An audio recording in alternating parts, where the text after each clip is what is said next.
A história de vida de Blavatsky se parece com um romance de aventura, repleto de encontros com místicos, fugas ousadas e alegações de habilidades sobrenaturais. Quer se aceite suas afirmações ou não, é impossível negar o impacto que ela teve no cenário espiritual do final do século XIX e início do século XX.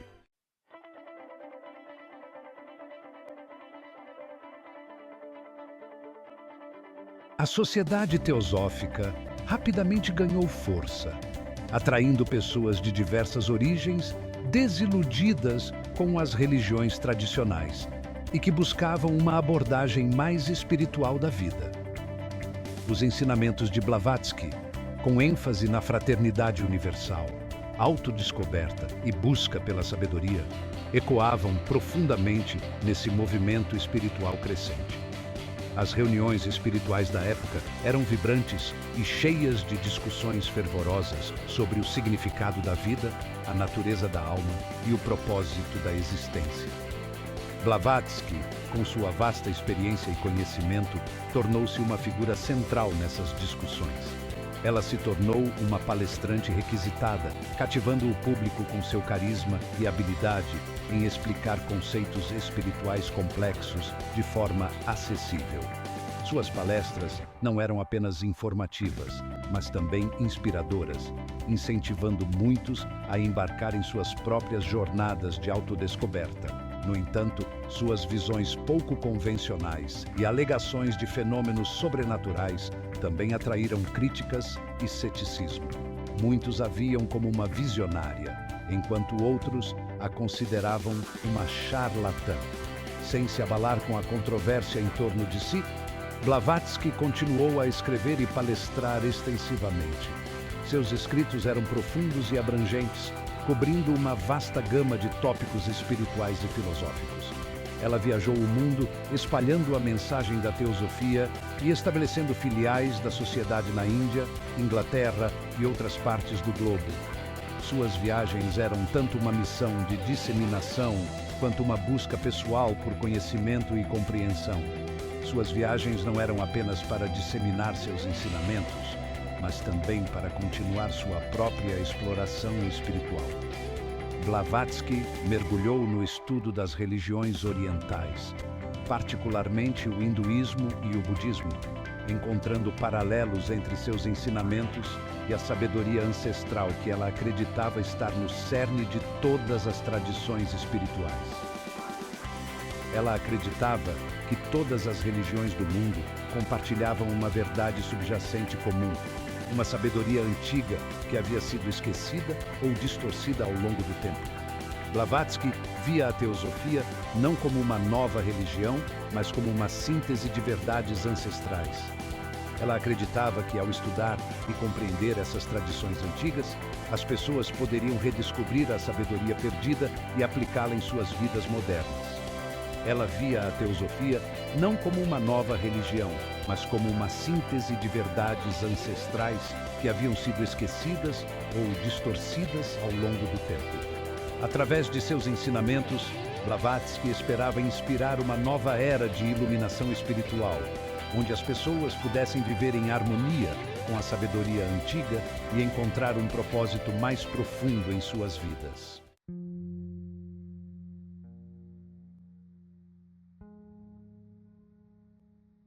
Seção 5.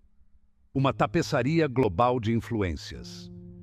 Através de seus escritos, palestras e da fundação da Sociedade Teosófica, Blavatsky teve um papel fundamental na introdução de conceitos espirituais orientais no Ocidente. Seu trabalho desafiou a visão eurocêntrica dominante e ajudou a promover uma maior compreensão e valorização da diversidade de tradições religiosas e espirituais. Sua influência pode ser vista no surgimento da espiritualidade da nova era, que se baseia fortemente em conceitos teosóficos como reencarnação, karma e a existência de uma hierarquia espiritual. Muitas das ideias que Blavatsky popularizou, antes consideradas crenças marginais, agora se tornaram correntes. O legado de Blavatsky é complexo e multifacetado, marcado por admiração e controvérsia. não há como negar o profundo impacto que ela teve no desenvolvimento da espiritualidade moderna. Sua vida e obra continuam a inspirar debates e discussões, garantindo que seu lugar na história do pensamento esotérico permaneça seguro.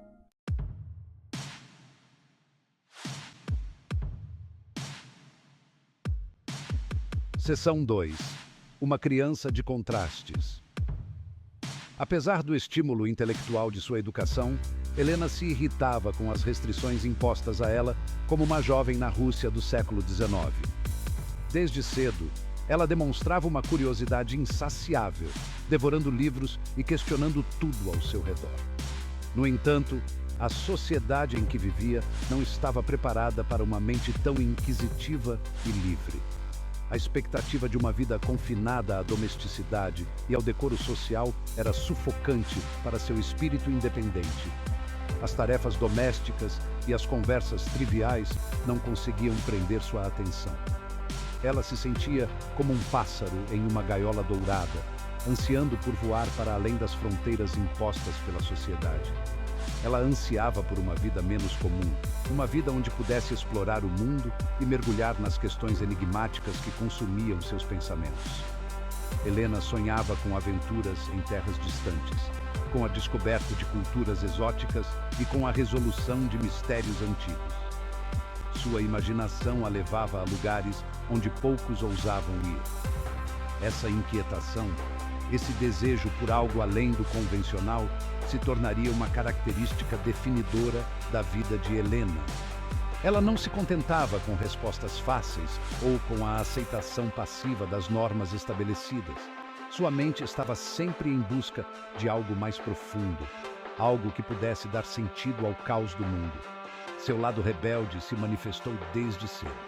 Ela desafiava as convenções sociais e questionava as autoridades com uma coragem que poucos possuíam. Sua rebeldia não era apenas uma fase passageira, mas uma expressão genuína de sua busca por liberdade e verdade. Era conhecida por sua sagacidade, língua afiada e desdém pela autoridade, principalmente quando esta tentava restringir sua liberdade de pensamento e ação. Em debates, sua presença era marcante, e suas palavras, afiadas como lâminas, cortavam as pretensões dos que tentavam silenciá-la. Esse espírito independente, embora cativante para alguns, muitas vezes a colocava em desacordo com as expectativas da sociedade educada. Ela não se encaixava nos moldes tradicionais e, por isso, era vista com desconfiança e, às vezes, com hostilidade. No entanto, sua determinação em seguir seu próprio caminho nunca vacilou. Ela era uma mistura complexa de contradições. Uma criança de privilégio que rejeitava as armadilhas de sua classe. Uma jovem criada em um mundo de razão, mas atraída pelo místico e inexplicável. Helena navegava entre esses mundos com uma graça e uma intensidade que poucos podiam compreender. Sua jornada estava apenas começando e o mundo ainda não sabia o impacto que ela teria.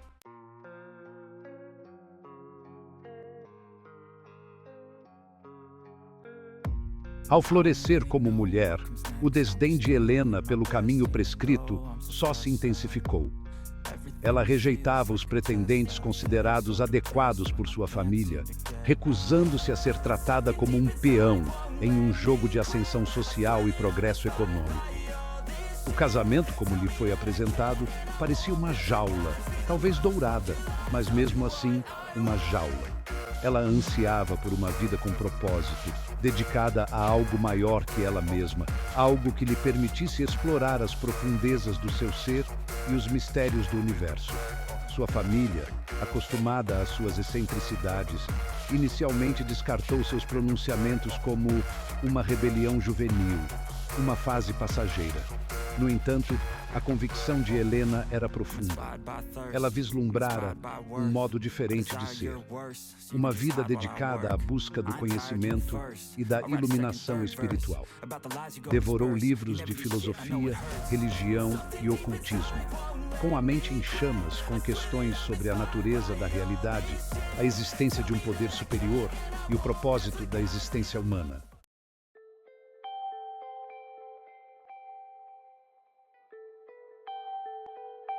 Seção 4. Um mundo revelado. Aos 17 anos, em um ato de rebeldia que mudaria para sempre o curso de sua vida, Helena casou-se com Nikifor Blavatsky, um homem 20 anos mais velho. A união foi um desastre desde o início. Blavatsky, um vice-governador provinciano, não combinava com o espírito impetuoso e a curiosidade intelectual de Helena. Ela se viu presa em um casamento sem amor, seus sonhos de liberdade pessoal e exploração intelectual aparentemente destruídos. No entanto, o espírito de Helena, embora testado, não estava quebrado. Ela se recusou a permitir que suas circunstâncias a definissem. Aproveitou a liberdade de movimento recém-descoberta, proporcionada pela posição do marido, para embarcar em uma série de viagens pela Europa. Essas viagens não eram apenas excursões turísticas, eram peregrinações, buscas por conhecimento e autodescoberta. O casamento de Helena com Nikifor Blavatsky se mostrou uma união turbulenta e insustentável.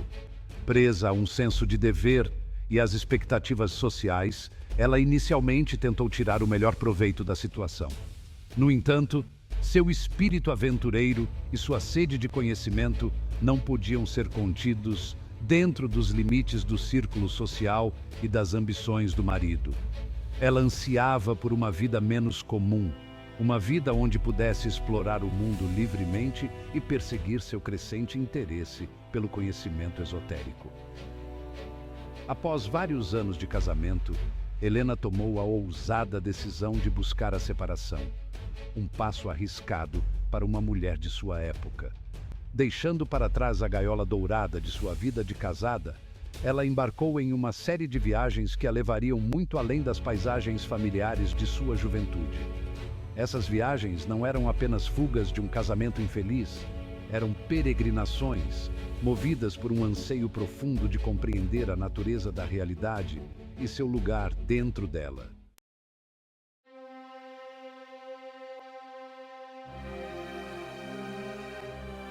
Enquanto a Europa oferecia uma riqueza de estímulos intelectuais, Helena sentia uma atração crescente pelo Oriente.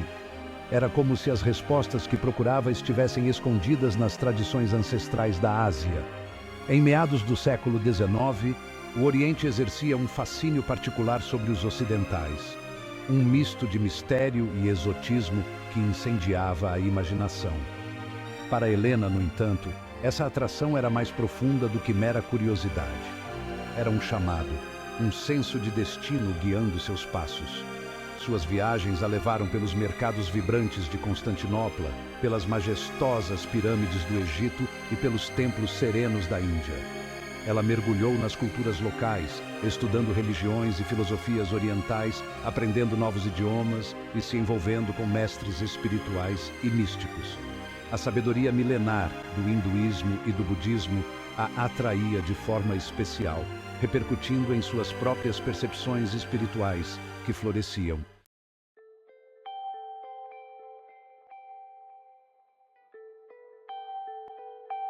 Conforme Helena se aprofundava em seus estudos e práticas espirituais, ela relatou vivenciar uma percepção intensificada das forças invisíveis atuantes no universo. O véu entre os reinos material e espiritual parecia se afinar, revelando um mundo repleto de energias e entidades ocultas. Ela alegou ter desenvolvido habilidades clarividentes, o que lhe permitiu discernir eventos além do alcance dos sentidos comuns, além de comunicar-se com seres espirituais de planos superiores de existência. Helena descreveu testemunhar fenômenos astrais, contatar espíritos de entes queridos que já partiram e receber mensagens de seus mestres espirituais por meios telepáticos.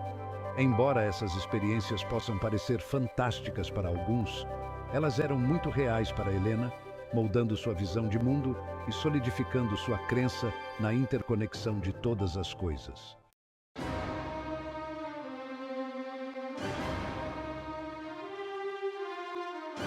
Entre as inúmeras viagens de Helena, suas jornadas ao Tibete possuem um significado especial. O Tibete, com suas montanhas imponentes, mosteiros antigos e a reputação de refúgio espiritual, capturou sua imaginação e a atraiu com uma força irresistível.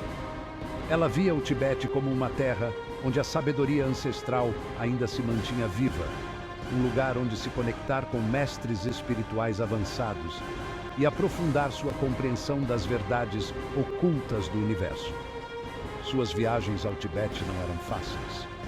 A própria jornada era árdua, envolvendo passagens traiçoeiras nas montanhas, condições climáticas imprevisíveis e o risco constante do mal de altitude.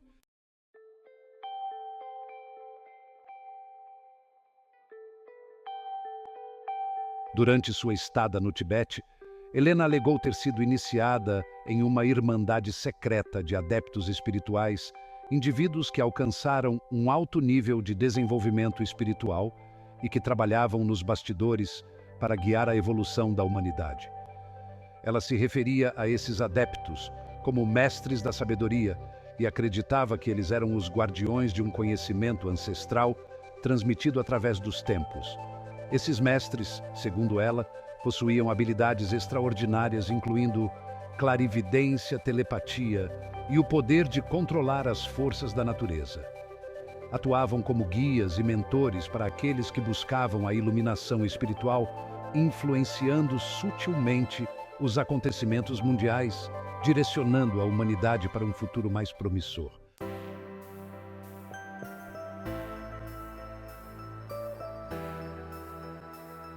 A cada viagem, a cada experiência espiritual, o propósito de Helena se tornava mais claro.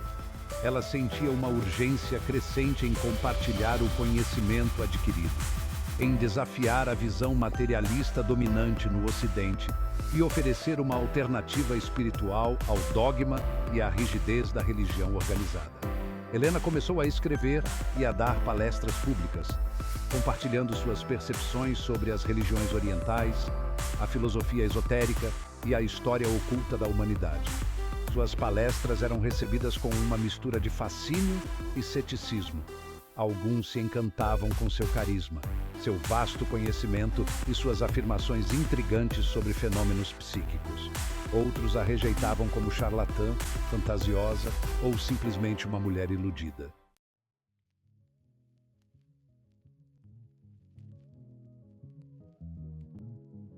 A metrópole fervilhante de Nova York, com sua energia vibrante e confluência de culturas, se mostrou um terreno fértil para a mensagem de Helena Blavatsky se enraizar. Ao retornar do Oriente, ela atraiu um grupo diversificado de indivíduos cativados por seu carisma, seu vasto conhecimento de tradições esotéricas e seus contos intrigantes sobre mestres espirituais e reinos ocultos. Entre esses primeiros seguidores estavam jornalistas, artistas, membros da alta sociedade e pensadores livres, todos unidos por uma sede comum de compreensão espiritual e pela vontade de explorar ideias pouco convencionais. Um desses indivíduos era o coronel Henry Steele Olcott, um advogado e jornalista proeminente que se destacou investigando fenômenos espiritualistas. Olcott, intrigado pelas afirmações de Blavatsky e impressionado com seu conhecimento, tornou-se um amigo próximo e confidente. Ele reconheceu nela um espírito afim, alguém que compartilhava sua paixão por explorar as dimensões ocultas da realidade e desafiar as limitações do pensamento convencional.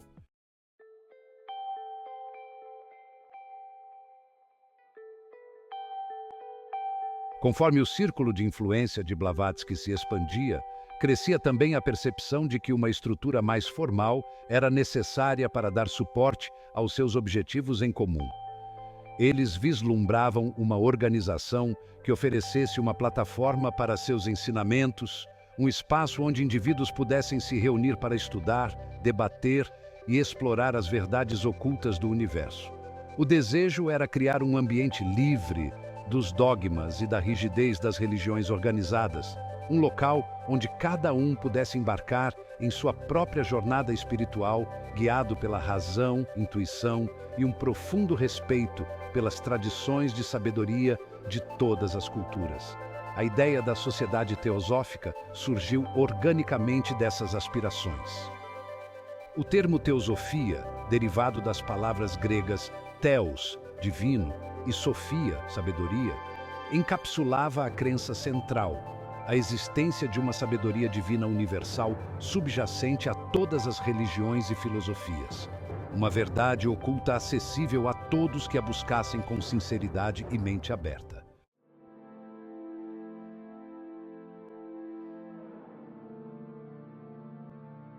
Em 7 de setembro de 1875, no aconchegante apartamento de Madame Blavatsky, em Nova York, aconteceu um encontro fundamental. Presentes estavam Helena Blavatsky, o coronel Henry Steele Olcott, William Quan Judge e um punhado de outros buscadores dedicados. O ar vibrava com expectativa e um senso de propósito comum enquanto se reuniam em torno de uma mesa repleta de livros, papéis e toda sorte de objetos esotéricos. Após muita discussão e debate, a Sociedade Teosófica nasceu oficialmente. O grupo, unido por sua paixão compartilhada pelo conhecimento esotérico e seu desejo de criar um mundo mais desperto espiritualmente, declarou formalmente sua intenção de formar uma organização dedicada à busca da verdade e à exploração das dimensões ocultas da realidade.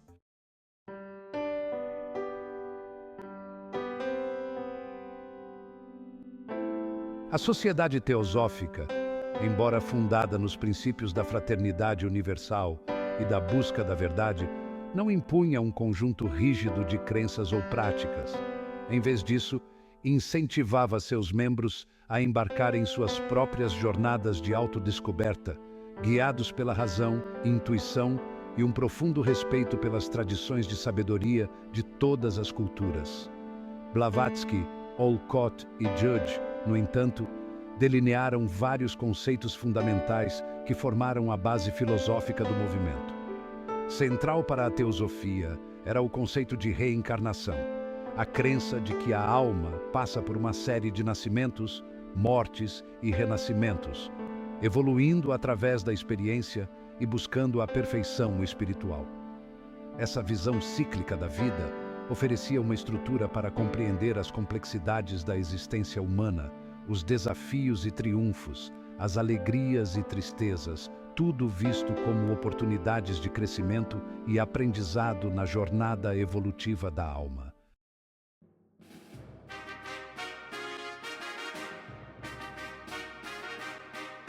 Se Isis sem véu foi uma declaração audaciosa da visão de mundo de Blavatsky, A Doutrina Secreta, publicada em 1888, foi sua obra-prima.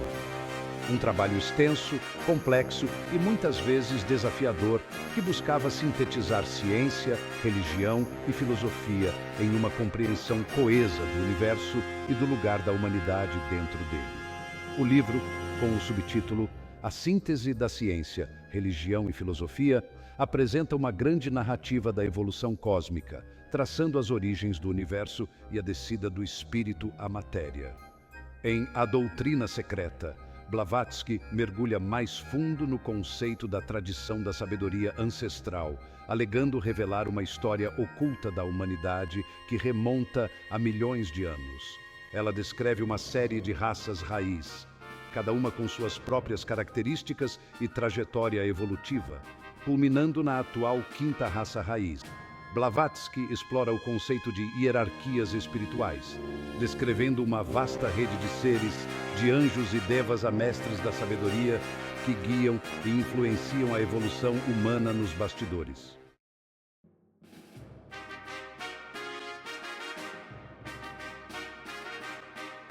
Um dos aspectos mais notáveis da obra de Blavatsky foi sua tentativa de unir a lacuna entre ciência e espiritualidade. Numa época dominada pelo materialismo científico, ela ousou sugerir que os dois não eram mutuamente excludentes, mas sim aspectos complementares de uma verdade maior. Ela acreditava que a ciência, com sua ênfase na observação e na razão, poderia ser uma ferramenta valiosa para compreender as leis ocultas da natureza. A espiritualidade, por sua vez, com foco na intuição e na experiência interior, forneceria insights sobre o reino da consciência e a própria natureza da realidade. Em seus escritos, Blavatsky se valeu de descobertas e teorias científicas para apoiar sua visão de mundo esotérica. Ela enxergava paralelos entre as tradições de sabedoria ancestral e campos científicos emergentes, como a física quântica e a biologia evolutiva. Para Blavatsky, todos apontavam para uma compreensão mais holística do universo. Blavatsky, uma figura central no movimento teosófico, acreditava que a humanidade evoluía através de diferentes estágios espirituais. Seus escritos, particularmente a Doutrina Secreta,